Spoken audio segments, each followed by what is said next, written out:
গাড়ি, যা আমাদের জনজীবনের সাথে আষ্টেপৃষ্ঠে জড়িয়ে আছে। বর্তমান সময়ে আমরা যাতায়াতের জন্য গাড়ি বা ট্রান্সপোর্ট সিস্টেম ছাড়া যেন অন্য কিছু কল্পনাই করতে পারি না।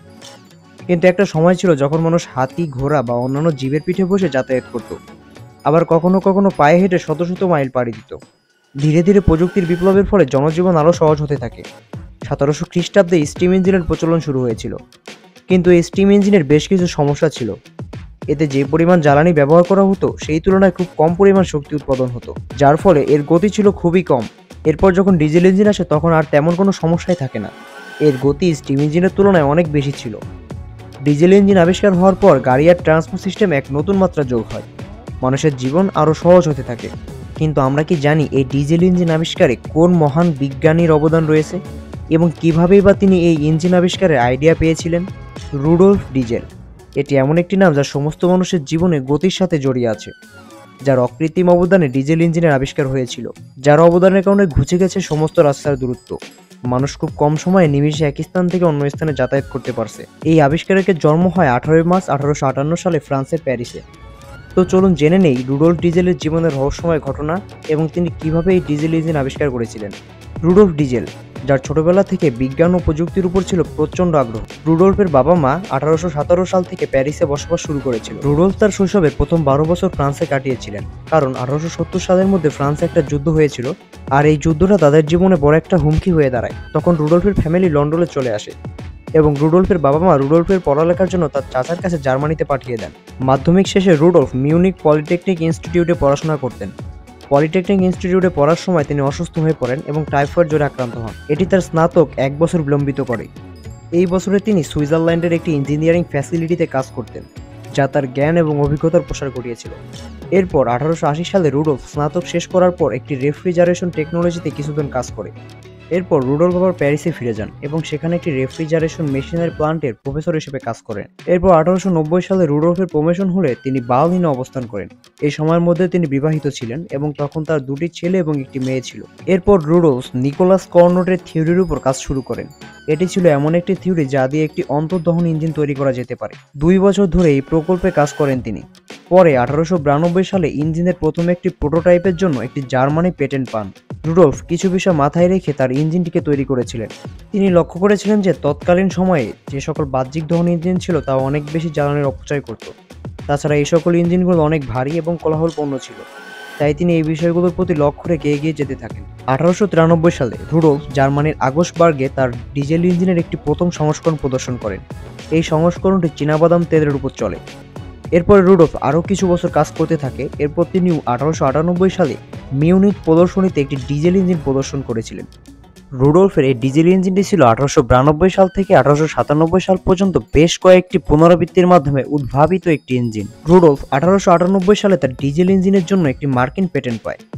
রুডolfের ডিজেল ইঞ্জিন বিশ্বের প্রথম ডিজেল চালিত যাত্রীবাহী গাড়ি, অন্যান্য যানবাহন এবং শিল্প মেশিনের মধ্যে বিস্তার লাভ করে। রুডolfের ডিজেল ইঞ্জিন ব্যবহার করে প্রথম গাড়িটি ছিল সিট্রোয়েন রেজালি, যা 1933 সালে তৈরি করা হয়েছিল। যদিও ডিজেল ইঞ্জিনগুলো কয়েক দশক ধরে জনপ্রিয়তার বাইরে চলে গেছে, তবুও অনেক যানবাহন আজও ডিজেল ইঞ্জিন দিয়ে তৈরি করা হয়।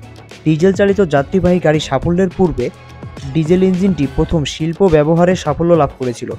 ইঞ্জিনটি তেল কোম্পানিগুলোর জন্য জাহাজে রাখা হয়েছিল এবং একটি ফরাসি সাবমেরিনে একটি ডিজেল চালিত ইঞ্জিনও ছিল। এরপর এই ডিজেল ইঞ্জিন ট্রেন থেকে শুরু করে ট্রাক্টর, এমনকি ট্রাকেও ব্যবহার করা হতো। যাত্রীবাহী গাড়িগুলো তৈরি করার আগে এই ডিজেল ইঞ্জিন দিয়ে একটি বিশেষ ধরনের রেসিং কার তৈরি করা হয়েছিল। তো এতক্ষণ তো আমরা জানলাম রুডolf ডিজেলের জীবন কাহিনী আর ডিজেল ইঞ্জিন উদ্ভাবের ঘটনাগুলি। এবার আমরা আরেকটু ক্লিয়ারলি দেখব যে ডিজেল ইঞ্জিনটা আসলে কি এবং এটি কিভাবে কাজ করে। ডিজেল ইঞ্জিন এক ধরনের অন্তর্দহন ইঞ্জিন, যাতে বদ্ধ জায়গার মধ্যে বায়ুকে আটকে রেখে শক্তি উৎপন্ন করা হয়। এই ধরনের ইঞ্জিনের ভিতরে এক ধরনের ইগনিশন তৈরি হয়, যার কারণে এই ডিজেল ইঞ্জিনগুলোকে কম্প্রেশন ইগনিশন ইঞ্জিনও বলা হতো। এই ইঞ্জিনে প্রাথমিকভাবে হাওয়াকে অনেক প্রেসার দেওয়া হয়, যার কারণে তাপমাত্রা অনেক বেড়ে যায়। এরপরে এর মধ্যে ডিজেল ঢাললে এর তাপমাত্রা আরও বৃদ্ধি পায় এবং এর মধ্যে বিস্ফোরণের সৃষ্টি হয়। এই বিস্ফোরণের শক্তি ইঞ্জিনের সিলিন্ডারের সাথে লেগে থাকা পিস্টনে ধাক্কা দেয়, আর এই পিস্টন উপরে নিচে ঘুরতে থাকে। পিস্টনগুলি একটি ক্রাঙ্কশ্যাফটের সাথে সংযুক্ত থাকে এবং এদের মধ্যে একটি ঘূর্ণন সৃষ্টি হয়। এই শক্তিকে গাড়ির গিয়ারবক্স এবং অ্যাক্সেলের সাহায্যে চাকায় নিয়ে যাওয়া হয় এবং এভাবে একটি গাড়ি চলতে শুরু করে। তো এই ছিল মোটামুটি ডিজেল ইঞ্জিন বা কম্প্রেশন ইগনিশন ইঞ্জিনের কনসেপ্ট। ডিজেল ইঞ্জিনের এই সফল আবিষ্কারের পর রুডolফের জীবনে অনেক বড় পরিবর্তন আসে। বিভিন্ন বড় বড় কোম্পানি তার সাথে যোগাযোগ শুরু করে। সেই সব বড় বড় কোম্পানি থেকে রুডolফ ইঞ্জিন বানানোর অনেক বড় বড় অর্ডার পান। এভাবে রুডolফের কাজ চলতে থাকে। আর কিছুদিনের মধ্যে রুডolফ একজন ধনী ব্যক্তি হয়ে ওঠেন। 17 সেপ্টেম্বর 1898 সালে তিনি জেনারেল ডিজেল নামে নিজের একটা কোম্পানি শুরু করেন। তার খুব ভরসা ছিল যে তার কোম্পানি খুব দ্রুত গ্রো করবে, যার কারণে তিনি কোম্পানিতে অনেক বেশি মাত্রায় ইনভেস্ট করতে থাকেন এবং কিছুদিনের মধ্যে তার কোম্পানি খুব দ্রুত সফলতা লাভ করেছিল। এরপর হঠাৎ করে তার শরীর অসুস্থ হয়ে পড়ে। তখন ডাক্তার তাকে রেস্ট করতে বলেন। তার অসুস্থতার কারণে তিনি একটি কোম্পানিতে প্রায় 3 লক্ষ টাকা লস করেন। তৎকালীন সময়ে 3 লক্ষ টাকার মান কেমন ছিল তা আপনারা অবশ্যই জানেন। এছাড়া শেয়ার মার্কেটে $3.5 মিলিয়ন লোকসানের পর রুডolফ ডিজেল অনেক বড় একটি সমস্যার সম্মুখীন হয়েছিল।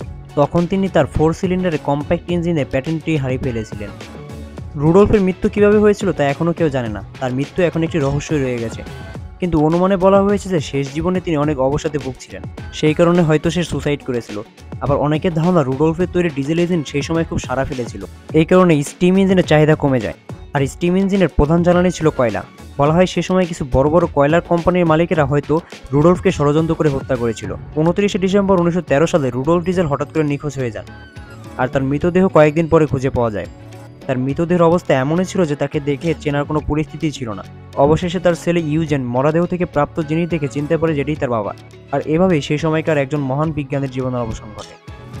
ভিডিওটি ভালো লাগলে অবশ্যই লাইক, কমেন্ট, শেয়ার করবেন এবং আমাদের চ্যানেলটিকে সাবস্ক্রাইব করে রাখবেন, যাতে নতুন ভিডিওর আপডেট খুব সহজেই পেতে পারেন।